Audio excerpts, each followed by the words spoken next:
లిస్టులో ఎలిమెంట్స్ని యాడ్ చేసేందుకు ఏ మెథడ్స్ వాడుతామో తెలుసుకుందాం. ఇప్పుడు లిస్ట్ ఎలిమెంట్స్ని ఎలా డిలీట్ చేయాలో వాటి గురించి తెలుసుకుందాం. ఇనిషియల్గా పాప్ మెథడ్ గురించి తెలుసుకుందాం. లిస్టులో పాప్ మెథడ్ ఎందుకు యూస్ చేస్తామంటే ఏదైనా ఒక ఎలిమెంట్ని డిలీట్ చేయడానికి యూస్ చేస్తాం. ఇక్కడ మనం సింటాక్స్ చూస్తే list name dot pop of index.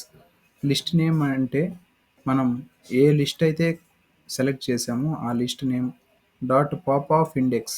Index అంటే మనం ఏ ఇండెక్స్లో ఉన్న వాల్యూని అయితే డిలీట్ చేయాలనుకుంటున్నామో ఆ ఇండెక్స్ని మనం పారామీటర్గా పాస్ చేయాలి. ఇన్ కేస్ మనం ఏ ఇండెక్స్ని మనం పాస్ చేయలేదంటే బై డిఫాల్ట్గా ఈ పాప్ అనే మెథడ్ లాస్ట్ ఎలిమెంట్ని డిలీట్ చేస్తుంది. ఏబి అనే లిస్ట్ తీసుకున్నాను. ఏబి డాట్ పాప్ అని నేను టైప్ చేశాను. ఇప్పుడు ఏబిని ప్రింట్ చేస్తే మనకి 6 అనే వాల్యూ డిలీట్ అయిపోయింది.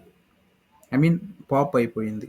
మనం పాప్ మెథడ్ యూజ్ చేసినప్పుడు పాప్ మెథడ్లో మనం ఏ పారామీటర్ పాస్ చేయకపోతే బై డిఫాల్ట్ లిస్టులో ఉన్న లాస్ట్ ఎలిమెంట్ని డిలీట్ చేస్తుంది.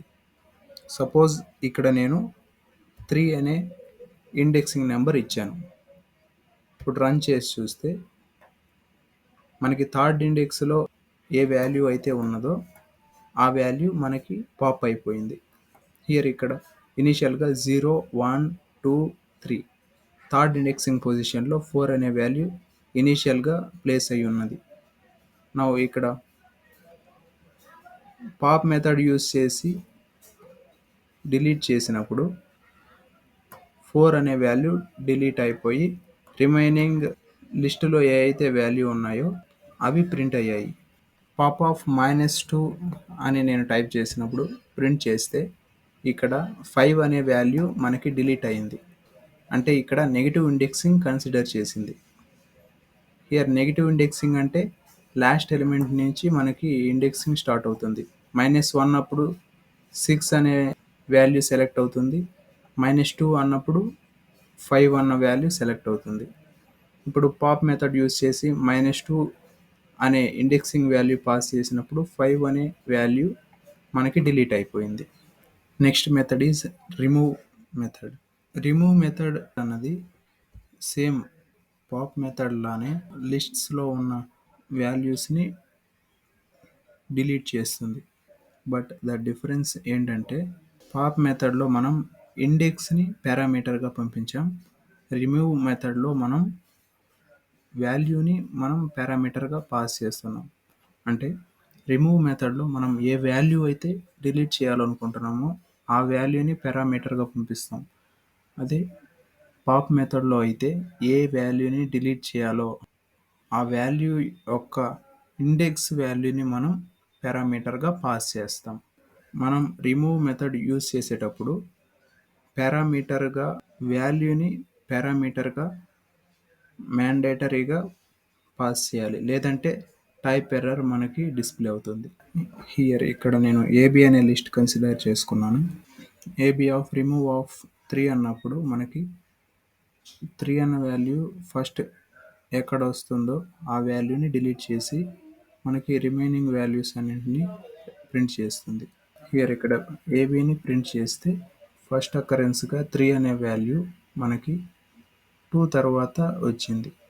రిమూవ్ మెథడ్లో మనం 3 అనే వాల్యూని పాస్ చేస్తే ఫస్ట్ అకరెన్స్ ఉన్న వాల్యూ అది డిలీట్ అయ్యి రిమైనింగ్ వాల్యూస్ని డిస్ప్లే చేసింది. ఇక్కడ నేను 3 కాకుండా 100 అని ఇచ్చాను. అదే ఆ లిస్ట్లో 100 అన్న వాల్యూ లేనప్పుడు ఎర్రర్ డిస్ప్లే అవుతుంది.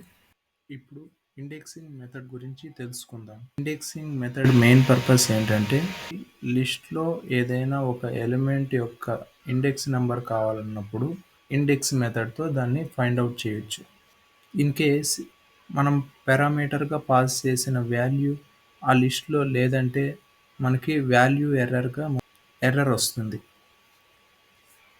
సింటాక్స్ చూసినట్లయితే list name dot index of element start end.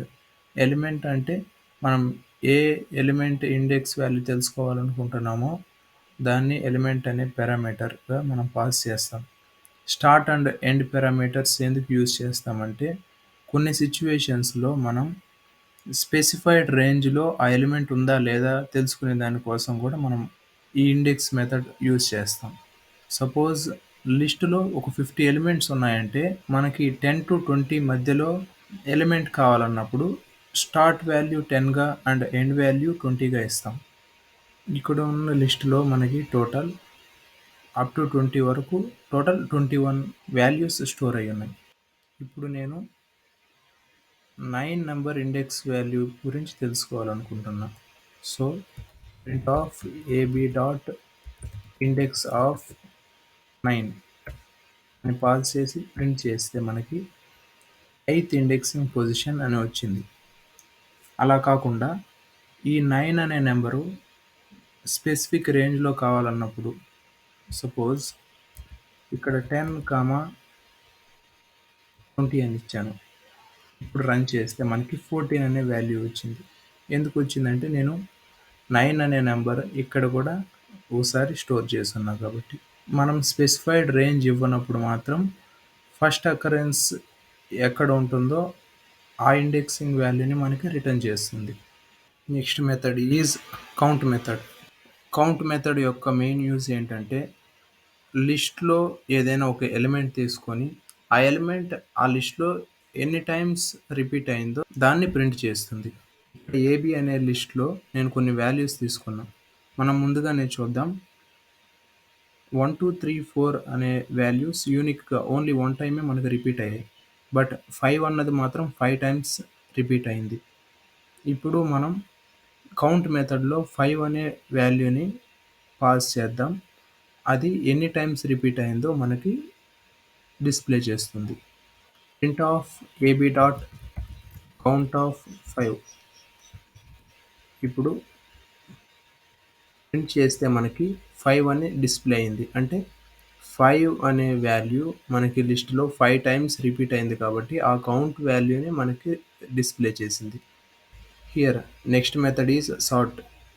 Sort method main purpose ఏంటంటే సపోజ్ మనం లిస్ట్లో ఎంటర్ చేసిన వాల్యూస్ జంబుల్డ్గా ఉన్నాయి, అంటే ఆర్డర్గా లేవు. అలాంటప్పుడు సార్ట్ మెథడ్ అప్లై చేస్తే అవన్నీ అసెండింగ్ ఆర్డర్లో అరేంజ్ అవుతాయి. ఇక్కడ ఉన్న ఏబి లిస్టులో వాల్యూస్ అన్ని జంబుల్డ్ ఆర్డర్లో ఉన్నాయి. సార్ట్ మెథడ్ పర్ఫామ్ చేద్దాం. సార్ట్ మెథడ్ పర్ఫామ్ చేసిన తర్వాత ప్రింట్ చేస్తే మనకి వాల్యూస్ అన్ని ఇంక్రీజింగ్ ఆర్డర్లో వచ్చాయి. Next method is reverse method. మనం ఎలా అయితే ఎంటర్ చేసామో దాని తర్వాత రివర్స్ ఫంక్షన్ అప్లై చేస్తే ఆ లిస్ట్ అంతా రివర్స్గా ప్రింట్ అవుతుంది. ఆల్రెడీ మనం సార్ట్ మెథడ్ యూజ్ చేసి ఆర్డర్లో మనం ప్రింట్ చేసాం. ఇప్పుడు రివర్స్ మెథడ్ అప్లై చేద్దాం. AB dot reverse method already మనం అప్లై చేసాం. ప్రింట్ ఆఫ్ ఏబి అన్నప్పుడు డిసెండింగ్ ఆర్డర్లో మనకి ఇక్కడ ప్రింట్ అయ్యాయి, అంటే రివర్స్ ఆర్డర్లో మనకి అరేంజ్ అయ్యాయి. And the last method is copy. Copy method main purpose ఏంటంటే మనం ఏదైనా ఒక లిస్ట్ తీసుకున్నప్పుడు మన దగ్గర ఆల్రెడీ ఏదైనా ఒక లిస్టులో వాల్యూస్ ఉన్నాయనుకుంటే అవే వాల్యూస్ వేరే పర్పస్ కోసం యూజ్ అవ్వాల్సినప్పుడు కాపీ మెథడ్తో మనం మన దగ్గరున్న లిస్ట్ ఎలిమెంట్స్ని కాపీ చేసుకుంటాం. ఏబి అనే లిస్టులో సమ్ వాల్యూస్ నేను తీసుకున్నాను. సిడి అనే న్యూ లిస్ట్ని క్రియేట్ చేస్తున్నాను.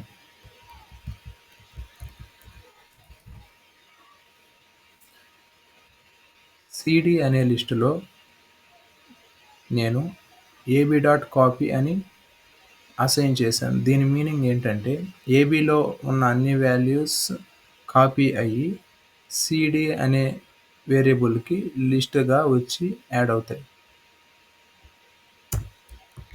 ఇప్పుడు సిడిని ప్రింట్ చేస్తే మనకి ఏబిలో ఏ వాల్యూస్ అయితే ఉన్నాయో సిడిలో కూడా అవే వాల్యూస్ వచ్చాయి. This is all about lists. Thank you.